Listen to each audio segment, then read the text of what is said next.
यिर्मयाह भविष्यवक्ता की पुस्तक अध्याय 44। यिर्मयाह भविष्यवक्ता की पुस्तक अध्याय 44। जितने यहूदी लोग मिस्र देश में मिग्दोल, तहपन्नेस और नोप नगरों और पत्रोस देश में रहते थे, उनके विषय यिर्मयाह के पास यह वचन पहुंचा।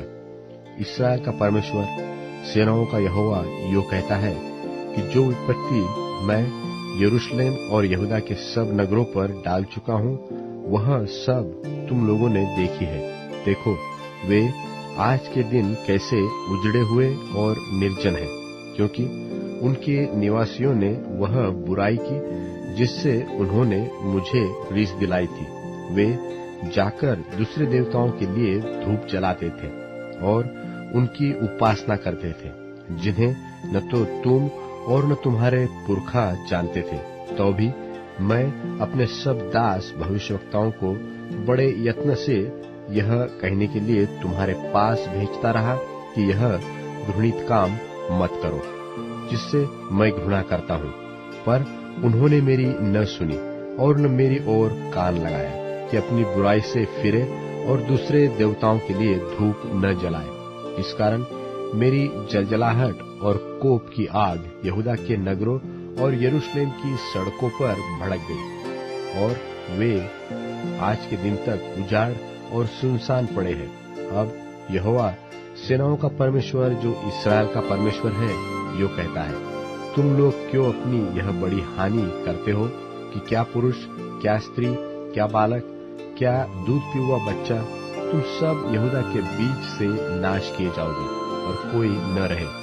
क्योंकि इस मिस्र देश में जहाँ तुम परदेशी होकर रहने के लिए आए हो, तुम अपने कामों के द्वारा अर्थात दूसरे देवताओं के लिए धूप जलाकर मुझे रीस दिलाते हो, जिससे तुम नाश हो जाओगे।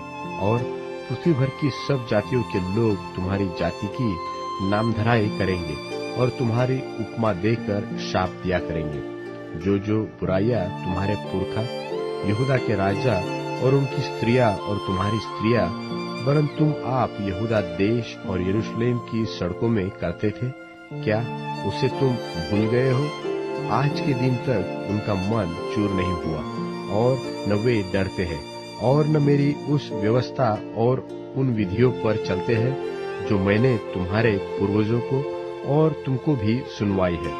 इस कारण इस्राएल का परमेश्वर, सेनाओं का यहोवा यो कहता है, देखो, मैं तुम्हारे विरुद्ध तुम्हारी हानि करूंगा, ताकि सब यहूदियों का अंत कर दूं, और बचे हुए यहूदी जो हट करके मिस्र देश में आकर रहने लगे हैं, वे सब मिट जाएंगे।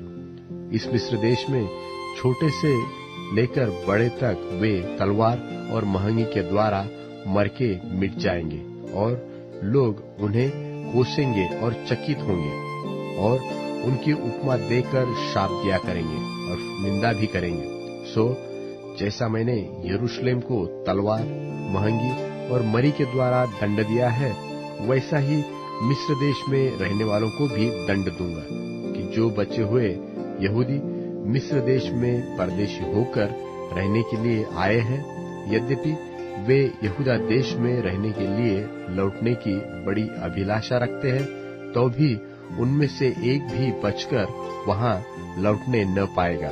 केवल कुछ ही भागी हुओं को छोड़ कोई भी वहां न लौटने पाएगा। तब मिस्र देश के पत्रोस में रहने वाले जितने पुरुष जानते थे कि उनकी स्त्रियां दूसरे देवताओं के लिए धूप जलाती है, और जितनी स्त्रियां बड़ी मंडली में पास खड़ी थी, उन सबों ने यिर्मयाह को यह उत्तर दिया, जो वचन तूने हमको यहोवा के नाम से सुनाया है, उसको हम नहीं सुनने की। जो जो मन्नतें हम मान चुके हैं, उन्हें हम निश्चय पूरी करेंगे। हम स्वर्ग की रानी के लिए धूप जलाएंगे और तपावन देंगे, जैसे कि हमारे पुरखा लोग और हम भी अपने राजाओं और हकीमों समेत यहूदा के नगरों में और यरूशलेम की सड़कों में करते थे, क्योंकि उस समय हम पेट भर के खाते और भले चंगे रहते और किसी विपत्ति में नहीं पड़ते थे।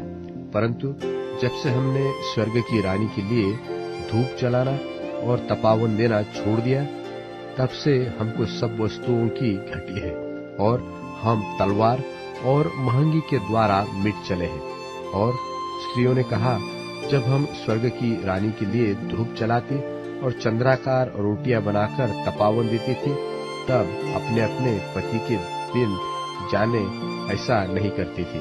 तब यिर्मयाह ने कहा, क्या स्त्री क्या पुरुष, जितने लोगों ने यह उत्तर दिया उन सबसे कहा, तुम्हारे पुरखा और तुम जो तुम्हारे राजाओं और हकीमों और लोगों समेत यहूदा देश के नगरों और यरूशलेम की सड़कों में धूप जलाते थे, क्या वह यहोवा के ध्यान में नहीं आया? क्या उसने उनको स्मरण न किया? सो जब यहोवा तुम्हारे बुरे और सब घृणित कामों को और अधिक न सह सका, तब तुम्हारा देश उजड़कर निर्जन और सुनसान हो गया, यहाँ तक कि लोग उसकी उपमा देकर शाप दिया करते हैं, जैसे कि आज होता है, क्योंकि तुम धूप जलाकर यहोवा के विरुद्ध पाप करते और उसकी नहीं सुनते थे और उसकी व्यवस्था और विधियों और चितौनियों के अनुसार नहीं चले। इस कारण यह विपत्ति तुम पर आ पड़ी है, जैसे कि आज है। फिर यिर्मयाह ने उन सब लोगों से और उन सब स्त्रियों से कहा, हे सारे मिस्र देश में रहने वाले यहूदियों, यहोवा का वचन सुनो। इस्राएल का परमेश्वर सेनाओं का यहोवा यो कहता है कि तुमने और तुम्हारी स्त्रियों ने मन्नतें मानी और यह कहकर उन्हें पूरी करते हो कि हमने स्वर्ग की रानी के लिए धूप जलाने और तपावन देने की जो जो मन्नतें मानी हैं, उन्हें हम अवश्य ही पूरी करेंगे। और तुमने अपने हाथों से ऐसा ही किया, सो अब तुम अपनी अपनी मन्नतों को मानकर पूरी करो। परंतु हे मिस्र में रहने वाले सारे यहूदियों, यहोवा का वचन सुनो। सुनो, मैंने अपने बड़े नाम की शपथ खाई है कि अब पूरे मिस्र देश में कोई यहूदी मनुष्य मेरा नाम लेकर फिर कभी यह न कहने पाएगा कि प्रभु यहोवा के जीवन की सौगंध। सुनो, अब मैं उनकी भलाई नहीं हानि ही की चिंता करूंगा। सो मिस्र देश में रहने वाले सब यहूदी तलवार और महंगी के द्वारा मिटकर नाश हो जाएंगे, जब तक कि उनका सर्वनाश न हो जाए। और जो तलवार से बचकर और मिस्र देश से लौटकर यहूदा देश में पहुंचेंगे, वे थोड़े ही होंगे।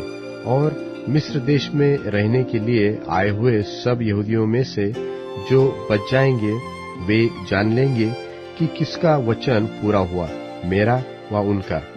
इस बात का मैं यह चिन्ह देता हूँ, यहोवा की यह वाणी है कि मैं तुम्हें इसी स्थान में दंड दूंगा, जिसे तुम जान लोगे कि तुम्हारी हानि करने में मेरे वचन निश्चय पूरे होंगे। यहोवा यो कहता है, देखो, जैसा मैंने यहूदा के राजा सिदकिय्याह को उसके शत्रु अर्थात उसके प्राण के खोजी बाबुल के राजा नबूकदनेस्सर के हाथ में कर दिया, वैसे ही मैं मिस्र के राजा फिरौन होप्रा को भी उसके शत्रुओं के अर्थात उसके प्राण के खोजियों के हाथ में कर दूंगा।